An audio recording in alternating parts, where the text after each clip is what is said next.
3년도 첫 번째 목요 집담회가 되면서 목요 집담회 33번째 순서입니다. 소아 파트이고 서울성모병원의 임영옥 교수님께서 그 LCP 디지에 대해서 오늘 준비를 하셨습니다.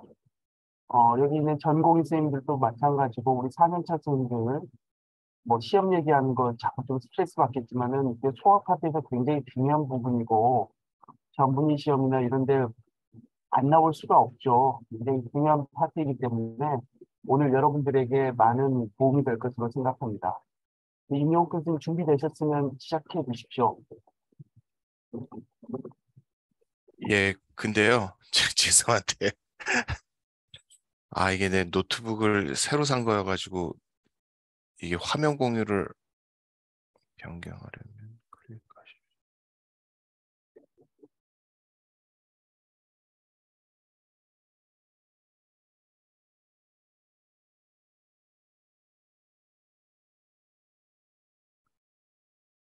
죄송합니다. 지금 저희 병원에 제 방에 인터넷이 안 돼가지고요. 지금 노트북으로 갑자기 하고 있는데요. 원활하지가 않습니다. 죄송합니다. 혹시 화면 보이시나요? 네, 보입니다. 예, 예. 근데 이게 혹시 잘리지 않나요, 지금? 아니요, 괜찮은 것 같습니다. 예, 괜찮습니까? 예, 예, 예. 네. 저는 잘려서 보여가지고요. 예, 시작하도록 하겠습니다. 오늘 LCP에 대해서 말씀드릴 거고요. 너무 깊은 얘기는 안 들어갈 거고, 치료 전까지만 얘기할 겁니다. 치료에 관한 얘기는 사실은 시험에 그렇게 자주 나오지도 않고 여러 가지 디베이트가 있는 상황이어서 치료 전 클래시피케이션하고 진단하고 치료 원칙 여기까지만 말씀을 드리겠습니다. 이제 사실 저희가 전공의 생활을 하면서 예전에는 LCP가 꽤 있었는데 요새는 제가 이쪽으로 그렇게 많이 치료를 안 해서 그런지 많이 줄은 것 같긴 해요. 그래서 LCP를 한 번도 못 보신 분들도 있는 것 같더라고요. 그래서 LCP가 뭔지부터 일단 말씀을 드려야 될 것 같고, LCP는 이제 소아에서 생기는 그 femoral head의 오스티오네크로시스인데 이제 성인하고 다른 점이 뭐냐면 성인은 한번 오스티오네크로시스가 생기고 여기처럼 보이는 것처럼 그 서브콘드랄 프랙처가 생기면 컬랩스가 되고 그것 때문에 이제 아스라이틱 체인지가 생기게 되는 건데 소아에서는 서브콘드랄 프랙처가 생기고 근데 거기서 이제 끝나는 게 아니라 이제 힐링 프로세스가 일어난다는 거죠. 소아에서의 특징인 그 힐링 프로세스가 일어나게 되고 그 힐링이 얼마나 잘 일어나느냐. 그래서 힐링이 잘 일어나서 동그란 헤드를 만들면 경과가 좋은 거고 동그랗지 않은 헤드를 만들게 되면 경과가 안 좋아지는 그런 병이라서 결국은 셀프 리미팅 디지즈인데 우리가 동그랗게 그 헤드가 다시 재생할 수 있는 어떤 환경을 만들어 주느냐 이제 그게 관건이 되는 질병이라고 할 수 있겠습니다.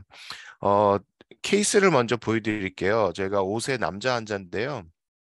왼쪽 힙에 보면은 이 에피피지스가 이렇게 스클레로틱해지면서 그다음에 프래그멘테이션 돼 있고 그다음에 컬랩스가 돼 있고 사이즈가 이렇게 다른 걸 볼 수가 있죠.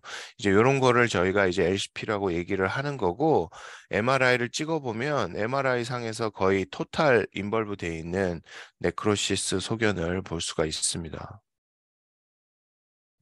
그래서 이제 나중에 얘기할 거지만 수술을 했습니다. 그래서 수술을 했고 이렇게 보면 처음에 이랬던 것이 이렇게 더 프래그멘테이션이 진행됐다가 이게 다시 리오시피케이션이 되면서 이런 식으로 7년까지 변하면서 결국은 성인이랑 다르게 아까 말씀드린 대로 재생을 하게 되는데 그 재생을 이제 어떤 방향으로 하게 되느냐 이제 그게 관건인 질환이 되겠고요.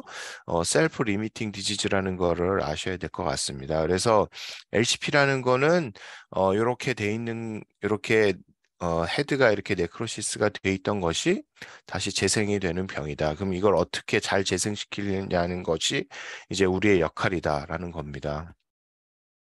9천 명 중에 한 명 정도 생기는 걸로 돼 있고요. 대부분은 남자입니다. 그래서 남자애들이 이제 하이퍼 액티브하고 ADHD 있는 애들이 잘 생긴다. 이제 이런 얘기들이 있어서 남자에서 좀 더 많은 것으로 돼 있고요. 평균 연령은 약 7세 정도가 됩니다. 이 7세가 이제 트랜지언트 시노바이티스랑 감별하는 하나의 요소 중에 하나이기 때문에 7세를 잘 보시면 될 것 같고요. 바이라테랄인 경우가 10에서 15% 정도 있습니다. 에티올로지는 이렇게 많아요. 이렇게 많다는 거는 사실 우리가 뭐 이것도 있고 이것도 있고 이것도 있고 가능성이 있지만 딱히 명확하게 뭐로 하나 귀결되기 어려운 그런 에티올로지가 있다는 거고요. 맨 마지막에 하이퍼 액티비티가 있고요. ADHD가 있는 애들한테서 잘 생긴다고 돼 있습니다. 그래서 하이퍼 액티비티랑 상관이 있지 않느냐. 이제 이런 얘기들이 있고요. 클리니컬 심텀을 잘 보셔야 되는데 처음에 그 소아에서 애들이 오면 애들이 명확하게 제가 여기 사타구니가 아파요, 힙이 아파요라고 얘기하는 애들은 사실은 거의 없거든요. 애들은 대부분은 그냥 다리가 저는 것 같아요. 아니면 무릎이 아프다고 얘기하는 애들이 있어서 소아에서는 무릎이 아프다고 얘기하면 혹시 힙에 문제가 없는지 한번 체크를 해보는 게 좋을 것 같습니다. 그리고 림핑이 있을 수도 있고 없을 수도 있고요. 그다음에 힙에 LOM이 생길 수 있습니다. 나머지는 아트로피나 프랙션 컨트랙션 있을 수 있는 거고, 그래서 일단 이렇게 문제가 있으면 엑스레이를 찍겠죠. 그래서 엑스레이를 찍어서 엑스레이에서 조금이라도 약간 이상한 소견이 보이면 MRI, 본스캔, 초음파 이런 것들을 해봐서 진단을 내릴 수 있겠습니다. 그래서 레디올로직 프레젠테이션이 처음에는 이상 소견이 보일 수도 있고 안 보일 수도 있습니다. 그래서 처음에 시노바이티스 단계를 거쳐서 그 다음에 에이바스큘러 네크로시스 단계에 한 6개월 정도 있고요. 에이바스큘러 네크로시스가 되면 이제 조직들이 죽고 뼈가 다시 재생하는 과정이 생기겠죠. 그래서 재생하는 과정에서 이제 프래그멘테이션이 되고 그 프래그멘테이션 돼서 완전히 없어졌다가 다시 재생하는 그 리오시피케이션, 레지듀얼 스테이지로 나누게 됩니다. 결국은 이 프래그멘트 스테이지를 짧게 만드는 게 예후를 좋게 하는 그런 하나의 키가 되겠습니다. 감별 질환이 중요합니다. 그래서 일단 애들이 힙이 아프면 우리가 가장 흔히 볼 수 있는 게 트랜지언트 시노바이티스잖아요. 그래서 트랜지언트 시노바이티스가 아닌가 의심을 해야 되겠고요. 그다음에 인펙션 상황을 봐야 되겠고, 그다음에 나머지 아주 레어한 병들이 생길 수도 있으니까 그거를 확인을 해봐야 되겠습니다. 그래서 감별 진단의 가장 중요한 거는 이제 트랜지언트 시노바이티스인데요. 트랜지언트 시노바이스나 LCP를 구분해야 되는데 사실은 초반에는 구분하는 게 그렇게 쉽지는 않습니다. 그래서 어, 트랜지언트 시노바이티스가 우리가 괜찮을 것 같은데도 한두 번 경과를 보는 이유가 혹시 이게 나중에 LCP인데 초반에 그 시노바이티스 스테이지에서 우리가 봐가지고 트랜지언트 시노바이티스로 오인하지 않았나를 확인해 봐야 되기 때문에 트랜지언트 시노바이티스가 오면은 그냥 한 번 보고 괜찮으면 끝이 아니라 뭐 나중에 한 3, 4주 후쯤에 한 번 봐가지고 어, 혹시 LCP가 아니었나 확인해 보는 것도 필요할 것 같고요. 트랜지언트 시노바이티스는 여자에서 좀 더 많은 것으로 돼 있고 LCP는 남자에서 많고요. 에버리지 에이지가 LCP가 조금 더 높은 것으로 돼 있습니다. 그리고 에버리지 듀레이션이 이제 트랜지언트는 말 그대로 트랜지언트여서 며칠 아프다가 많은 건데 LCP 같은 경우는 낫지가 않고 계속 지속되는 경우가 있죠. 그래서 트랜지언트 시노바이티스 것 같은데 이게 조금 오랫동안 증상이 지속되는 것 같고 LOM이 계속 남아 있으면 MRI를 꼭 한번 찍어보는 게 좋을 것 같습니다.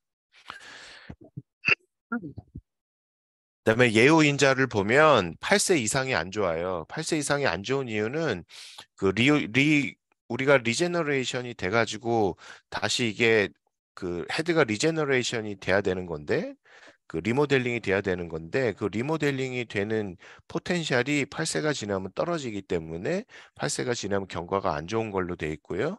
그다음에 여자한테 거의 안 생기는데 여자애들이 이상하게 생기면 경과가 그 뼈 재생이 잘 안 되더라고요. 그다음에 진단이 늦어지는 경우 그 다음에 헤드 인벌브먼트 정도, 그 다음에 헤드 앤 리스크 사인이 얼마나 있는지, 이제 이게 이제 예우 인자가 되겠습니다. 그래서 헤드 앤 리스크 사인을 좀 이따가 말씀드릴 거고요. 우리가 이제 LCP를 오게 되면 클래시피케이션을 해야 되는데, 이 클래시피케이션도 이제 나누는 시기가 있어요. 그래서 일단은 서브콘드랄 프랙처가 있느냐 없느냐 이런 거를 봐야 될 때 이제 솔토 톰슨을 보는 건데요. 이거는 이제 서브콘드랄 프랙처가 생긴 다음에 당연히 봐야 될 것 같고, 그 다음에 프래그멘테이션 스테이지에서 이제 그 인벌브먼트 정도가 어느 정도냐를 보는 카테날 스테이지가 있고요. 그 다음에 그 라테랄 필라가 어느 정도 남아있냐를 보는 헤링 스테이지가 있습니다. 그래서 헤링 스테이지나 카타랄 스테이지는 프래그멘테이션 스테이지에서 그러니까 어느 정도 다 그 컬랩스가 될 만큼 되고 인벌브먼트가 될 만큼 됐을 때 그때 측정을 해야 된다. 이제 그런 뜻인 것 같고요. 그 다음에 그 전부 다 치료가 끝난 다음에 스켈레탈 머추러티쯤에 거의 다 돼서 거의 끝난 다음에 이제 예후를 보는 게 스털버그 클래시피케이션이 되겠습니다. 그래서 각각의 클래시피케이션에 대해서는 의미를 잘 알고 있으셔야 되고요.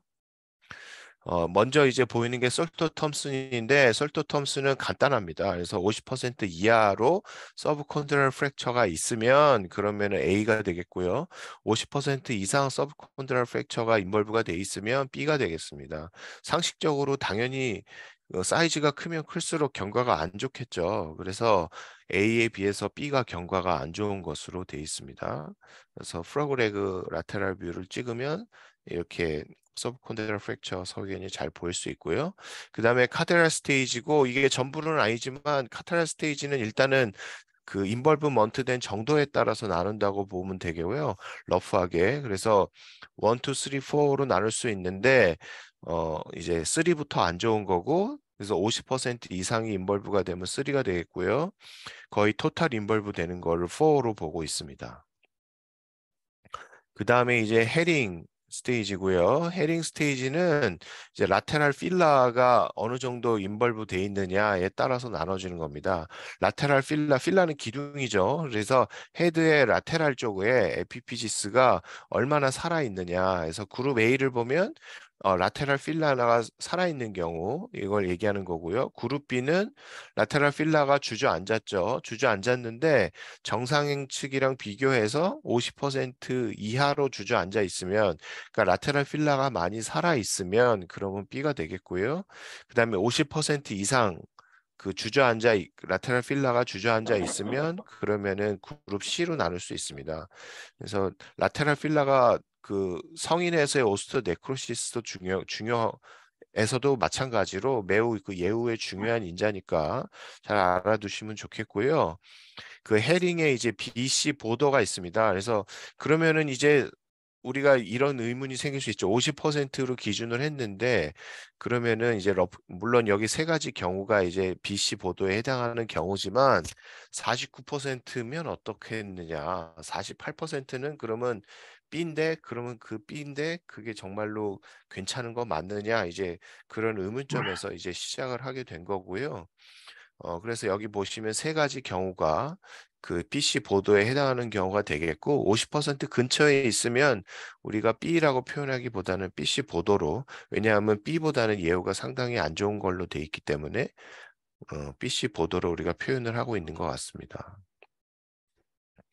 그래서 아까도 말했던 예우 인자를 보면 그 인벌브가 얼마나 돼 있느냐, 인벌브의 정도에 따라서 인벌브가 많이 되면 많이 될수록 결국은 다시 이게 재생이 돼야 되고 그러면서 그거에 따라서 이게 얼마나 잘 되느냐가 관련이 있기 때문에 조금만 네크로시스가 돼 있으면 그게 재생이 되는 정도가 훨씬 더 편할 테니까 인벌브된 정도가 이제 주요 인자 중에 하나겠고요.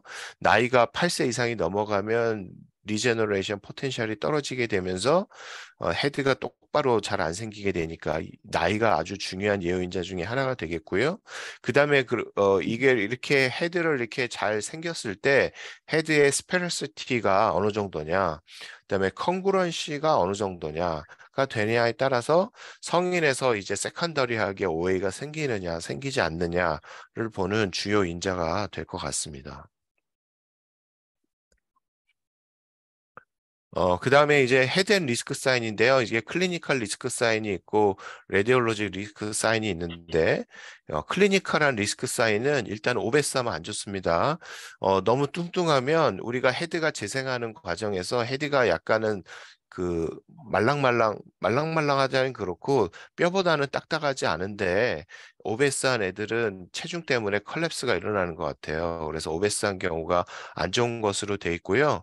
그다음에 모션이 떨어져 있으면 안 좋습니다. 그래서 우리가 아이스크림 콘 시어리라고 그래서 그 베스킨라빈스에서 아이스크림을 스쿱으로 컵을 뜨면 한 컵으로 뜨는 게 아니라 계속 조금씩 하다 보면 그 동그란 아이스크림 콘이 만들어지는 거잖아요. 그것처럼 ROM이 좋아서 계속 헤드를 이렇게 문질러 주면 약간 삐져나가게 되더라도 아이스크림 콘 시어리처럼 헤드가 동그랗게 생긴다. 그래서 ROM을 회복시키는 게 중요한 예후 인자가 됩니다. 그래서 클리니컬 리스크 사인이 그래서 그 중에 ROM을 회복시키는 게 중요한 게 되겠고요. 그다음에 업덕션 컨트랙처도 역시 마찬가지 상황으로 볼 수 있을 것 같습니다. 레디올로직 리스크 사인을 보면 이제 레디올로지 리스크 사인이 시험에 내기 좋겠죠. 여기 보면 어떤 게 레디올로지 리스크 사인이냐 보면은 여기 성장판이 이렇게 평행하게 돼 있잖아요. 이렇게 평행하게 돼 있다는 거는 약간 헤드가 라테랄 서브룩세션 돼 있다는 뜻이거든요.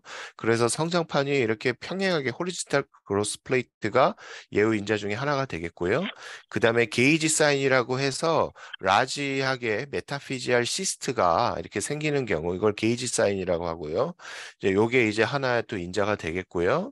그다음에 에피피지스의 라테랄 쪽으로 이렇게 칼시피케이션이 돼 있는 경우 이게 그러면 나중에 이제 이것까지 전부 다 그 그 헤드로 커지는 상황이 되기 때문에 헤드에 서브룩세이션을 하게 돼서 디스플라스틱한 상황이 일어나게 돼서 그래서 나쁜 예후 인자가 되겠고요. 그다음에 조인트가 서브룩세이션 돼 있으면 당연히 안 좋겠고요.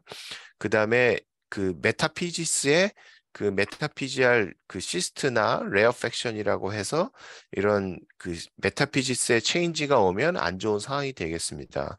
이때 안 좋은 거는 그 이 네크로시스가 이 메타피지스까지 익스텐전 돼 있다는 경우가 많은 거죠. 그래서 이 성장판이 제대로 기능을 못 하는 경우가 많기 때문에 그러면은 헤드가 리제너레이션 되는데도 영향을 미쳐서 이런 메타피지얼 레어팩션이 있으면 안 좋은 것으로 되어 있습니다. 그래서 이게 5가지잖아요. 이 5가지 헤드앤 리스크 사인을 잘 알으셨으면 좋겠고요. 그러면 이제 언제 치료를 해야 되느냐를 보면 그 클리니컬리 레디올로지컬리 그 헤드앤 리스크가 있으면 이제 해야겠죠. 근데 그거에 이제 풀어 쓴 게 카타랄 3, 4거나 솔토 톰슨 B거나 그 라테랄 필라에 C거나 그 다음에 필라가 B인데 8세가 넘어가는 경우 8세가 넘어가면 이제 안 좋다고 말했잖아요. 그래서 이 8세가 넘어가는 경우 결국은 이런 상황이 엑스레이나 그 클리니컬 상황을 보면 헤드앤 리스크 상황이 되는 겁니다. 그래서 이런 상황이 되겠고요. 그래서 요 정도는 우리가 치료를 해야 된다. 치료를 한다는 거는 어떤 서저리가 필요하다는 얘기가 될 것 같습니다. 그러면 이제 치료의 목적이 뭐냐? 그럼 예전에 제가 전공 시절에 컨테인먼트를 좋게 해야 된다. 그러면 사실 이게 무슨 말인지 이해가 안 됐거든요. 저는 그랬습니다. 그래서 이게 무슨 얘기냐면 아스타블룸 안에 헤드를 완벽하게 유치시켜야 된다. 완벽하게 집어넣어줘야 된다. 하는 겁니다. 그래서 아까 헤드 앤 리스크 사인 중에 그 서브룩세이션이 있었고요. 그 다음에 라테랄 칼시피케이션이 있었고 이렇잖아요. 그다음에 호리즌탈 크로스 플레이트 결국은 그 약간 그 베루스를 시켜줘서 혹은 그 아스타블룸의 커버리지를 증가시켜줘서 그 아스타블룸 안에 페모럴 헤드가 완전히 안에 꼭 위치시켜주게 그 이제 DDH 같은 경우는 DDH는 그 아스타블룸이 디스플라스틱 상황이라 그 리덕션이 제대로 안 된 상황이라 이제 DDH인 경우에선 치료의 목적이 컨센트릭 리덕션이거든요. 리덕션을 시키는데 컨센트릭 정가운데 딱 시켜야 된다는 거고 LCP인 경우에는 컨테인먼트 아스타블룸 안에 페모럴 헤드를 집어넣기만 하면 된다. 이제 이런 뜻입니다. 그리고 아까 말씀대로 헤드가 재생될 때 ROM이 좋아야지만 결국은 동그란 헤드를 만들 수 있기 때문에 ROM을 회복시켜 주는 거, 그 다음에 femoral 헤드를 아스타블럼 안에 잘 유치시키는 거, 이 두 가지가 이제 중요한 인자가 되겠습니다. 그래서 그 다음으로 이제 마지막으로 이제 스털버거 클래시피케이션이고요. 그래서 이제 스페러시티, 헤드가 얼마나 동그랗게 생겼느냐, 컨그런시, 그 헤드와 아스타블룸의 이런 그 조인트가 얼마나 잘 그 아구가 맞아 떨어지느냐에 따라서 이렇게 나눠지는 건데, 원투인 경우에서는 스페러시티도 좋고 컨그런시도 좋은 거예요. 그래서 이때는 아스라이티스가 안 생기는 거고요. 그 다음에 옆에 그리는 보이는 것처럼 스페리칼 동그랗지는 않은데 컨그러시는 괜찮다. 그러면은 이때는 아스라이티스가 생기는데 약간 조금 노년 50대, 60대에 생긴다. 이런 얘기인 거고요. 그 다음에 동그랗지도 않은데 아구도 잘 안 맞는다. 이러면은 뭐 OA가 빨리 오겠죠. 이제 50대 이전에 생긴다. 그래서 결국은 우리의 목적은 소아에서의 목적은 OA를 안 생기게 하는 게 목적이니까 스페레스칼 헤드를 만들고 컨그런시를 얼마나 좋게 하느냐가 목적이 되겠고요. 만약에 만들기가 힘들어지면 최소한 컨그런시는 유지했으면 좋겠다가 이제 최소한의 저희 치료 목적이 되겠습니다. 그래서 43세 때는 이제 이게 지금 4로 제가 봤는데 보면은 스페리칼하진 않죠. 헤드가 동그랗진 않지만 컨그런시는 어느 정도 유지돼 있잖아요. 하지만 50대 후반이 되니까 역시 오해가 생기더라. 결국은 이렇게 안 생기게 하는 게 우리의 목적이 되겠고 치료의 목적이 되겠습니다. 그래서 3, 4부터는 이제 오해가 생길 가능성이 높다. 그래서 오늘 얘기를 리뷰를 해드리면 아까 이제 사실 이게 슬라이드 쇼를 해야 되는데 지금 이게 그 슬라이드 쇼를 못 해갖고 이제 이렇게 보이는데요. 아까 처음에 제가 보여드렸던 케이스입니다. 그래서 클래시피케이션을 해보면 MRI가 아까 제가 거의 토탈 인벌브라고 말씀을 드렸거든요. 그래서 카타랄 그룹에서는 4가 되겠고요. 그 다음에 그 라테랄 필라는 어느 정도는 유지가 되고 있는데 제가 재봤더니 약간 50% 근처쯤 되는 것 같아서 BC 보도로 보면 좋을 것 같고요. 그 다음에 그 레디올로지컬 헤드 앤 리스크 사인을 보면 여기 메타피지스에 약간 시스틱한 체인지 보이시죠? 그래서 메타피지얼 레어펙션이 보이고 약간 헤드에 서브룩세이션이 돼 있고 그 다음에 여기 지금 그림에 이것 때문에 잘 보이진 않는데 에피피지스의 라테랄 쪽으로 칼시피케이션이 보이고 있습니다. 그래서 그 크로스 플레이트도 약간 호리즌탈 하고요. 그래서 예, 여기서 헤드 앤 리스크 사인이 이렇게 있습니다. 결국은 이렇게 되면 이제 경과가 안 좋은 경우가 많겠죠. 그러니까는 제가 요거를 그때 아까 제일 처음에 보여준 케이스처럼 이제 베루스 오스테오토미를 해서 컨테인먼트를 향상시키기 위해서 이렇게 해줬고요. 그래서 이제 13세 때 사진이 이제 이렇게 돼 있습니다. 그래서 보면은 스페러시티가 좋죠. 컨그런시도 좋죠. 물론 스털버거 클래시피케이션은 성장이 끝난 다음에 클래시피케이션을 해야 되는 거지만 이제 이 정도 되면은 이제 우리가 유추할 수 있겠죠. 스털버거 원이라고 생각해 볼 수 있어서 아까 이렇게 안 좋은 상황이었는데 그러니까 치료가 잘 된 케이스라고 할 수 있겠습니다. 예, 이상입니다.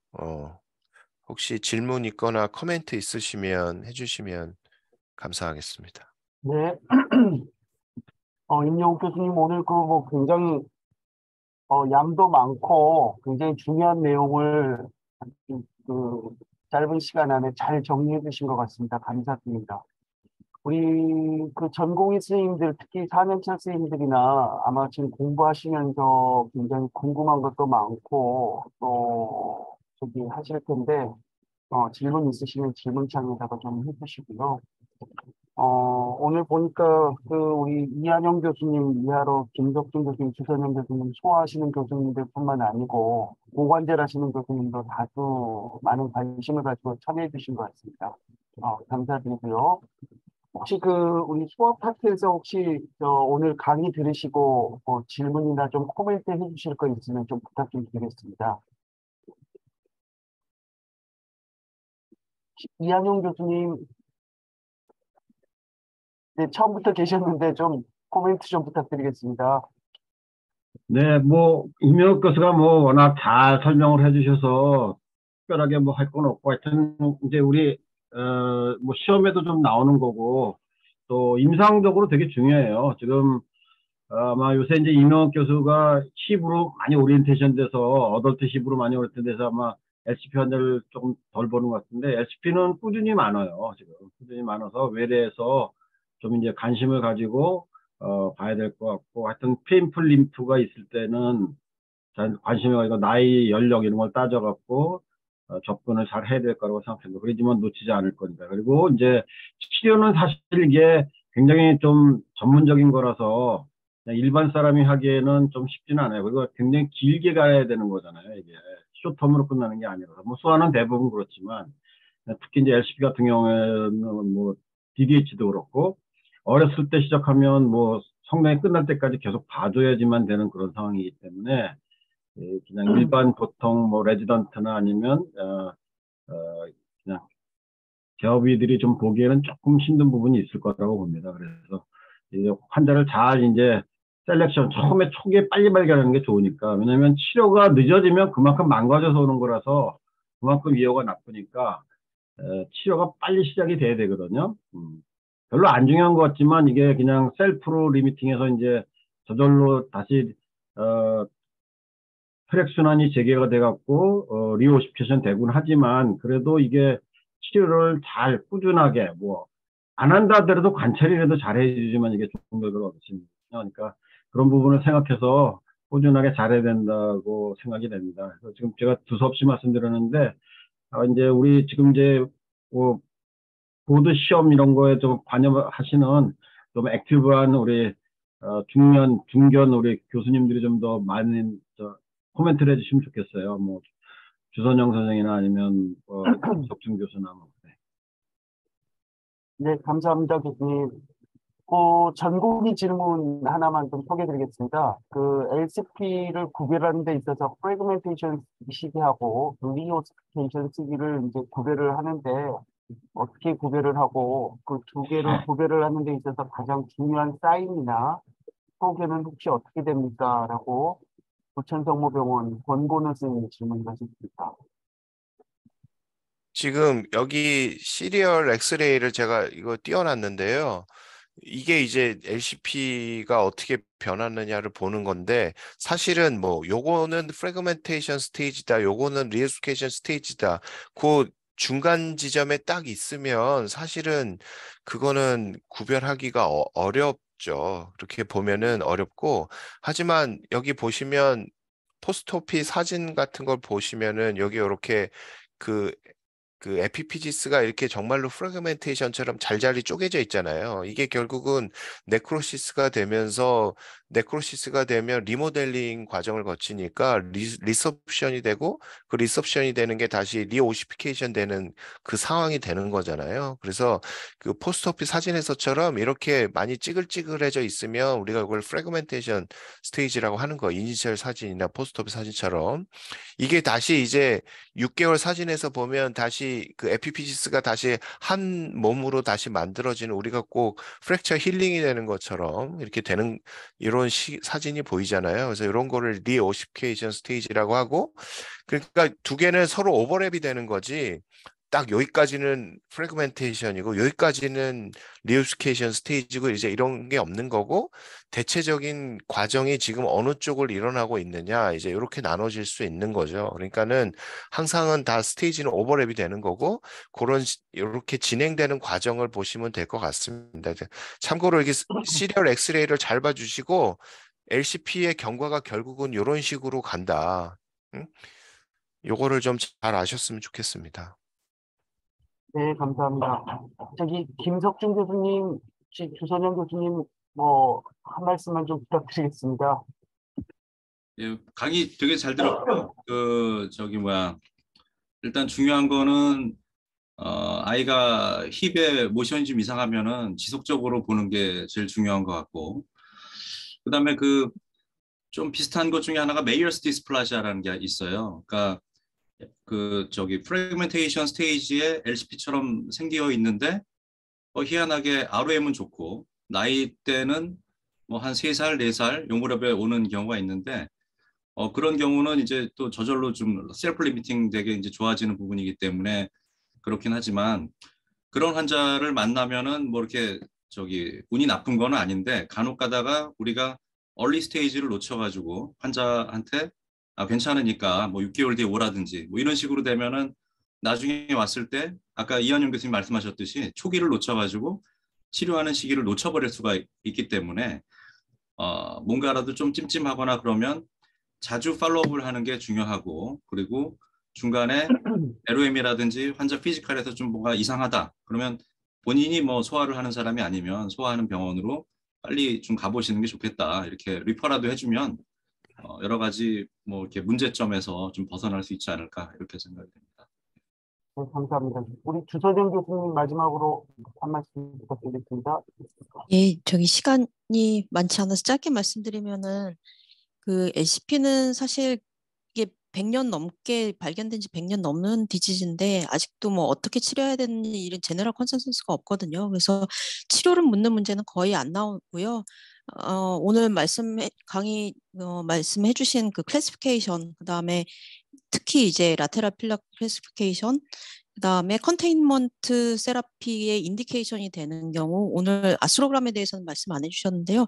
아스로그램 파인딩, 미딩 하는 방법 알고 계셔야 될 것 같고 치료는 딱 한 가지가 나오는 것 같습니다. 나중에 이제 힌지드 에비덕션 오늘 그거는 말씀 언급을 안 해주셨는데 힌지드 에비덕션 때 발굴 오스테오토미를 해야 된다. 이것만 나오지 뭐 바리제이션을 해야 되냐, 뭐 어덕터 테노토미를 해야 되냐 이런 거를 묻는 문제는 나오지는 않을 것 같습니다. 예. 네, 감사합니다. 정말 많은 내용을 디스커션 할 수 있을 것 같은데, 시간 관계상 오늘 여기서 마치도록 하겠습니다. 한 가지 공지 드리면은, 다음